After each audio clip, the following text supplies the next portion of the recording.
Governor, thank you very much for hosting this event and for your leadership.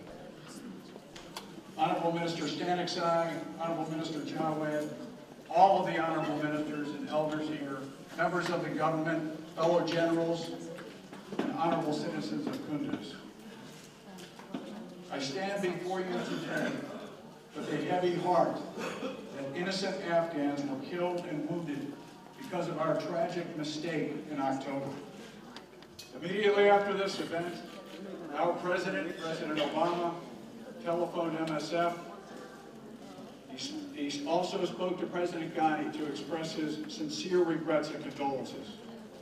President Obama spoke with the Doctors Without Borders International President, Dr. Joanne Liu, to apologize and expressed his condolence to the MSF staff and patients for those who were killed and injured when a U.S. military airstrike mistakenly struck the MSF hospital here in Kunduz. President Obama expressed his regret over this tragic incident and offered his thoughts and prayers on behalf of the American people to the victims, the families, and their loved ones. President Obama acknowledged the great respect he has for the important and life-saving work that MSF does for the vulnerable communities in Afghanistan and around the world. As Commander, I wanted to come to Kunduz personally and stand before the families and the people of Kunduz to deeply apologize for the events which destroyed the hospital and caused the deaths of the hospital staff, the patients, and their family members. My wife, Noreen, has also come with me from North America so that we can speak to you personally. I grieve with you for your loss and suffering, and humbly and respectfully ask for your forgiveness. We mourn the death of any Afghan, the death and wounding of innocent Afghans because of our mistake is extremely painful to us. As a father, and a husband, and a son, I understand profoundly the impact of losing a family member or a friend to a terrible tragedy such as what happened here. We care about the Afghan people. I care, my wife cares about the Afghan people. We are here to protect and serve the Afghan people, not to harm them.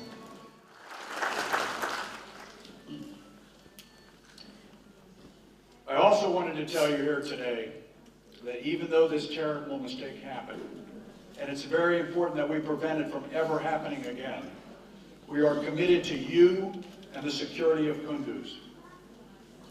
You may have heard that the Taliban want to cause problems for the people of Kunduz again. Working with your security forces, we will prevent this. The Taliban wants you to think that your government and coalition will abandon you. We will not. The Taliban think that by posing threats to you, the brave people of Afghanistan, that you will surrender to them. I know that you will not. In fact, today, as we speak, the Afghan security forces are already fighting and prevailing in Baklan and areas near here. The coalition is here today to send a powerful message. We know the enemy's plan, and we will work with the Afghan government and with the security forces to defeat it. We are committed to the peace and security in Afghanistan, inspired by you, the Afghan people. Together, we will prevail.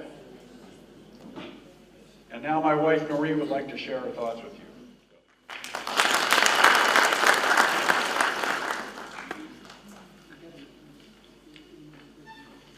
Assalamu alaikum, Sobai. Governor, Minister, Generals, good people of Kunduz, thank you very much for allowing us to come here today. I proposed to my husband, General Nicholson, that I would travel from the United States to Afghanistan to be here today because, like so many people around the world, it was devastating to me to hear the news of the destruction of the Kunduz hospital and the deaths of the doctors, the nurses, and the patients. I lived and worked for 7 years in Afghanistan, mostly in the south, in Kandahar and Helmand. It was the greatest privilege of my life to know the Afghan people and to make true friends here in this country. I wanted to join my husband when he came to Kunduz to apologize to you personally, and to join with him in extending this apology to the families, to the people of Kunduz and the people of Afghanistan, so that you would know and understand clearly that around the world, people know of your loss and lament this tragedy. I have, and my husband has, lost many of our closest friends and people they love, some of our closest friends and people we love in this war. It is likely that every person in this room today has lost someone they love in this war. We know the pain of loss. But we also want to make it clear that we know that no one can fully understand your loss in these horrible circumstances. And we very clearly know that none of the words that we say today can reverse or negate what has happened.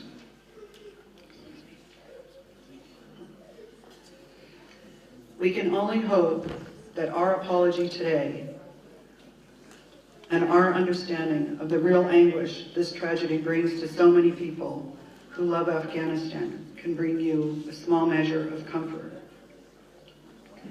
Having lived in Kandahar and Lashkar, I also know how very important these hospitals, run by important organizations like MSF, these doctors, how important these doctors and nurses are to the community. We know the loss of the hospital itself is a painful blow to the community. Everyone the world over knows of the strength and bravery of the Afghan people. We properly hear about the heroism of Afghan soldiers and police. As a woman, I want to particularly mention the heroism of the women who have joined the Afghan army and police. But today, as we apologize for this tragic mistake, we remember the simple heroism of the Afghan people as they suffer and sacrifice for their country. In closing, we hope, my husband and I hope, to have a moment after the ceremony to meet the family members who are here and speak to them personally. I hope in particular to be able to meet the women and the families so that I might say again to them, personally, this formal apology, and also that they can see and understand that we do sincerely care for their loss in this tragic incident here in Kunduz. We hope for peace. Tashakur, Diramanana.